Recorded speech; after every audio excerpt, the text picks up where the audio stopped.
बाबा, क्या लगता है दोस्तों, बाबा कौन है? आसाराम बाबा हैं, साईं बाबा हैं, निर्मल बाबा हैं, राम रहीम बाबा हैं।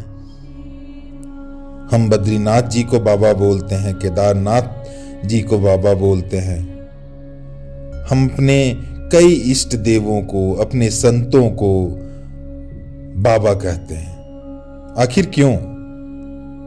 और शिव तो ऐसे भोले बाबा हैं, बाबा में भी भोले बाबा हैं। फिलहाल यह प्रश्न मेरे दिमाग में उपज लिया जब मैं नीम करौली बाबा के आश्रम कैची धाम गया।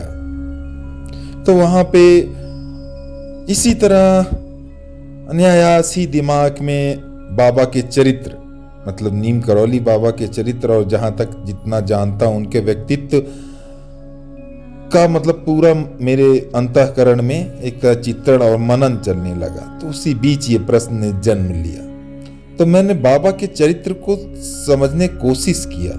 तो मैं समझा कि जिस व्यक्ति को ज्ञान की प्राप्ति हो जाती है वो किसी के सापेक्ष में भी हो सकता है। सापेक्ष कहने का मतलब, फिर मैंने सोचा जो मेरे बाबा हैं, मेरे बाबा कहने का मतलब उदाहरण स्वरूप बता रहा हूं कि जो मेरे बाबा हैं, जैसे हम अपने तरफ दादा को बाबा कहते हैं, तो एक पोते के लिए बाबा सर्वज्ञानी, मतलब ऐसा कोई प्रश्न नहीं होता होगा, ऐसा कोई दुविधा नहीं होता होगा जिसका उत्तर या जिसका ज्ञान बाबा को ना हो।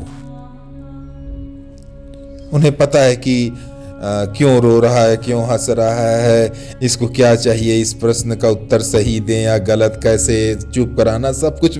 और इसका क्या अंततः, यदि मैं चुप भी ना कराऊं, कुछ बताऊं भी नहीं, तो अंततः क्या होगा, यहां तक का ज्ञान पता होता है। क्योंकि उनकी जिंदगी में कई ऐसे बालक पैदा हो चुके रहते हैं, देख चुके रहते हैं, तो उस स्तर पे उन्हें सब पता होता है, इसलिए बाबा होते हैं। उसी तरह शिव, उसी तरह हमारे संत, उसी तरह हमारे बद्रीनाथ, केदारनाथ और हमारे इष्ट देव एक सापेक्ष में पूरा ज्ञान रखते हैं।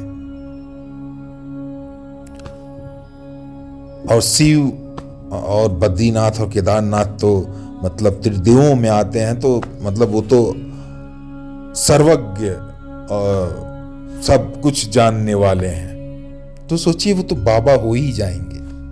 बाबा होने पर जब मतलब ज्ञान होना एक पहला शर्त है इस उपाधि को पाने के लिए।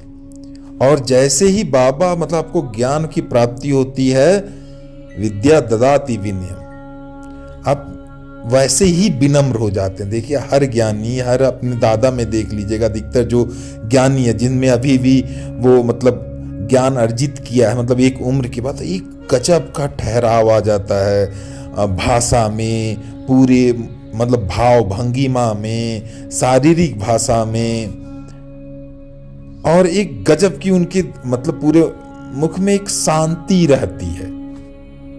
आप यही भोले बाबा पे देखिए, भोले बाबा भी एकदम, यदि उनका ध्यान वाला, योग वाला यदि आप चित्र रखें जिसमें हल्का सा वो मुस्कान दे रहे हैं, तो वो एकदम बाबा, तो क्योंकि उन्हें सब पता है भाई कि तुम वरदान मांग रहे हो, क्यों मांग रहे हो, तुम्हारी क्या मनसा है, क्या करोगे, वरदान का दुरुपयोग करोगे, सदुपयोग करोगे, उन्हें सब पता है। तो कभी मनसा जानने की कोशिश ही नहीं की। सदुपयोग करोगे तो शिव हो जाओगे, नहीं करोगे तो हमें पता है कि ये वरदान का दुरुपयोग करके आखिर तुम्हारा अंततः होगा क्या।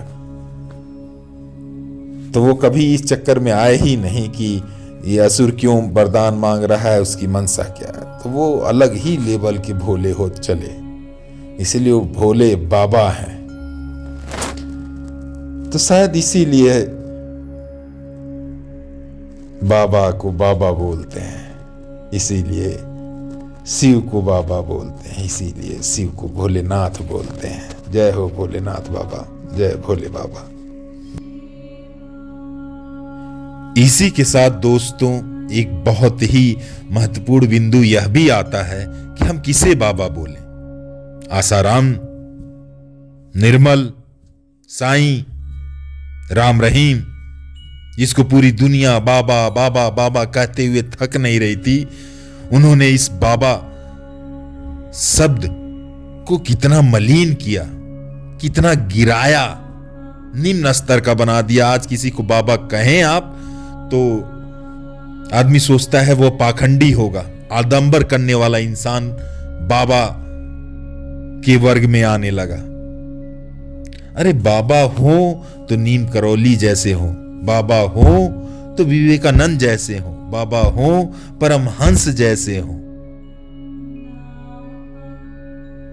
तो दोस्तों, हमें अपने अंधभक्त में होकर किसी को बाबा की उपाधि दे देना और उनके अनुयायी बन जाना ये अच्छी बात नहीं है यार। हमारे बाबा तो शिव हैं। जय हो भोलेनाथ, जय हो भोलेनाथ, जय हो भोले बाबा।